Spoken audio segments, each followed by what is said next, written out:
Hello guys, welcome back. A little bonus video for you. Yes, those are Odin's runes. Yes, I can't draw runes. Let's carry on. That's just a happy accident that there were plants in there, by the way, that look like little offerings. I swear to the gods, I drew that the snow was fine. There was nothing in the snow that I could see that could be bad eyesight. And I turned around, there were plants there, and I was just like, huh, okay. So that's how that worked out. And it's like icy and bitter cold out there. So this was definitely one of those forms of sacrifice because I had nothing but my tiny little pity paws to draw that with. I guess I could have grabbed something to use as a tool, but I wasn't thinking. I was doing crib notes in here to make sure I got everything in the right order. Um, yeah, the question was about, how do you develop trust with Odin? For me, it's been really hard, and I've been open with you guys about that. Part of it was trusting Odin is who he says he is with me, and the real Odin isn't going to show up and grab me like some kind of boogeyman. And because it is the real Odin I'm working with, but I'm working with this path that I don't even want to put a label on him because I don't think it would help me at this point. It's not like it's one distinctly clear path. It's, he's shown me stuff in dreams of, being in charge of lightning storms, and he's shown me stuff in dreams of always taking care of me and traveling with me.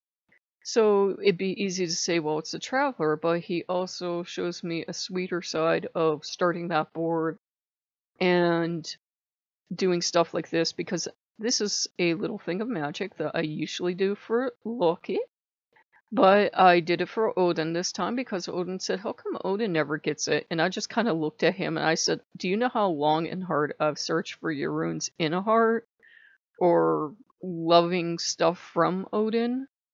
It just doesn't exist, All Father. It doesn't exist that I can find. And he says, well, why don't you make it? And I'm like, because I'll get backlash. He's like, don't worry about that. Why don't you make it? I'm like, okay. So that's part of the reason the board's out there, which is very hard to work on because I think I've told you guys before.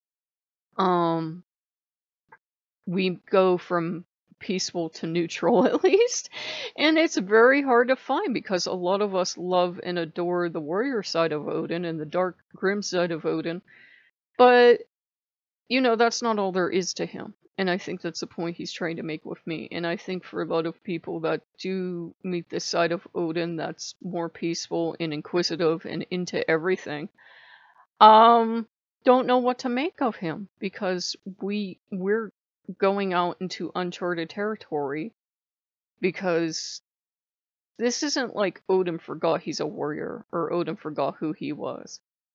This is still the god that will tell me that if another god wants to work with me, they should be willing to fight him. But it is a god that's, more appreciative of my research, and he's about funneling my anger into useful channels, which is something I want to work on. He's like, okay, get as angry as you want, but let's do something with it. So, it's just a gradual process of trusting the path he chooses for us because it's highly individualized for everybody. For a long time, I felt slighted and left out because I wasn't joining the military, I wasn't going through ordeals, I wasn't having these ecstasies all these people talked about. Yet for a lot of us, our ecstasies come in different ways. Maybe it's a passion for knowledge, maybe it's a passion for research, maybe it's a passion for doing what we do in our daily life. It comes to everybody in different ways, and to limit Odin to just one or two avenues isn't really fair to Odin.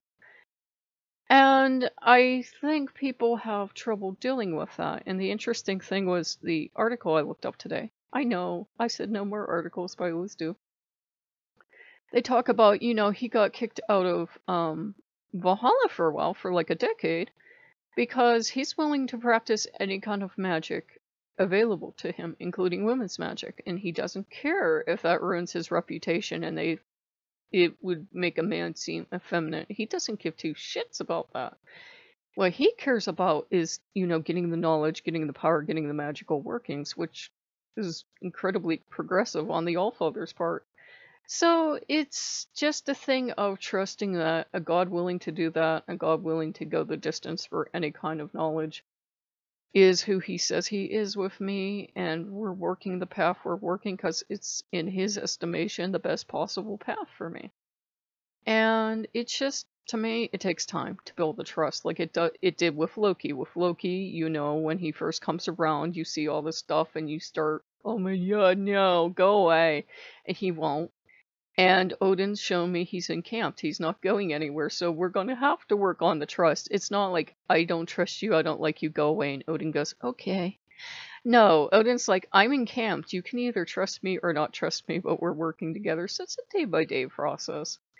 But I think we know we can trust Odin. It's just sometimes it can feel rather lonely because if you're not fitting into what I call like mainstream of working with Odin, like it's not what you see in every book and in every article, it can be kind of hard and it can be kind of lonely.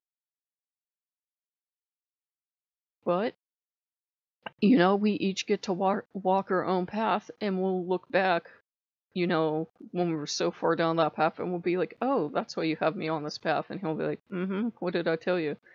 So I hope you guys enjoyed this. This is just like a little bonus video.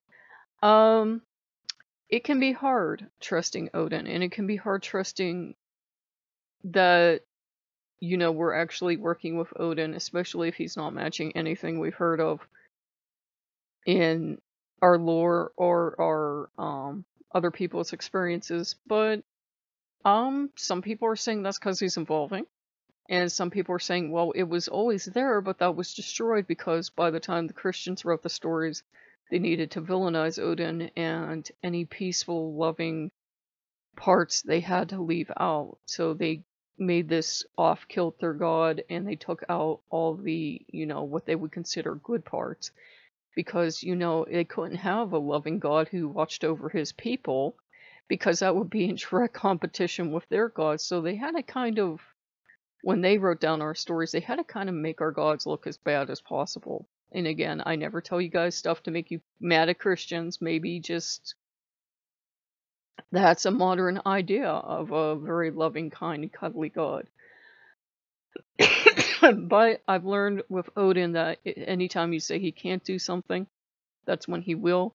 If I say he won't bake you cookies and make rainbows, he will go out of his way to bake you cookies and make rainbows just to prove me wrong, if for nothing else. So, you know, it's just a day-by-day thing. And I know it's hard because I'm going through it too, but, you know, you can learn to trust Odin. And if you're having trouble, the one I found best to ask is Loki. I go to Loki and I say, well, he wants this or he wants that. And he's like, you don't have to come to me for permission. I'm like, yeah, but I don't know why. And he says, he's Odin. Nobody ever knows why. Don't worry about it. If he asks for something, he gets it. So I don't know if I said this recording, but he adores his hot cocoa. So we'll probably make hot cocoa today in his Valhalla mug with the lovely Viking skull on it. He loves that. So So, you know, it's just a process, just like we went through the process with Loki of learning to trust them, just like you go through the process of learning to trust your friends or co-workers or fellow students or whoever. It's just a process. You don't usually give someone your trust blindly on first meeting. I guess it can happen, but it usually doesn't. It's just a gradual process, and it's okay. He's patient. So if you guys like what you see, like, comment, subscribe, and I'll see you later. Bye-bye.